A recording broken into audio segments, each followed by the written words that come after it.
Hello everyone, my name is Pranav and I am a legal intern in Lexus and Company. So in today's video I am going to discuss a very important landmark judgment which is known by the famous case Nirbhaya case, and the name for the case was Mukesh and another versus State of City of Delhi and others, and it is a 2017 case and the citation for which is 6 SCR1. So now in this video I am going to give a brief overview of the case. This case was very famous at that time when it took place. So now talking about the sections referred in this case. So the first section we are going to talk about is section 376 clause 2 subclause G, which relates to the provision of gang rape, and the next section is section 302, which is murder, and both of the sections are of IPC. Now talking about the third section that was referred in this case was of CRPC, and the section is section 235 clause 2, which relates to sentencing in case of death penalty. So now talking about the case pertains to the brutal gang rape and murder of a young woman in Delhi, which sparked widespread outrage and protest.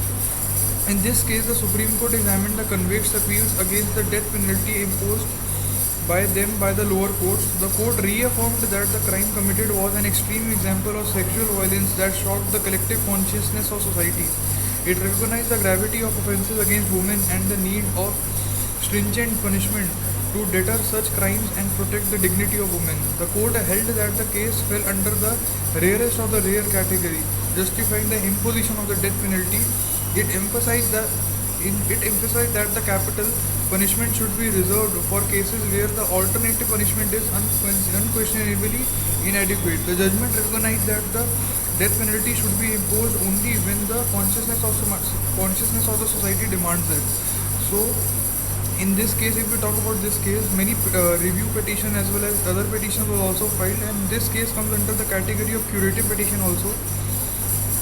And curative petition was given, or it involved by the case of Ashok Hurra Rupa case. So in this, talking about the Nirbhaya case, it states the importance of the fair trial, adherence to due process of law, and the proper consideration of mitigating circumstances. In this case, the judgment reaffirmed the court's commitment to gender justice and the protection of women's rights. Now I am going to wind up this video, and if you have any doubts, you can just comment in the comment box and I will get back to you as soon as possible. So thank you so much and have a nice day.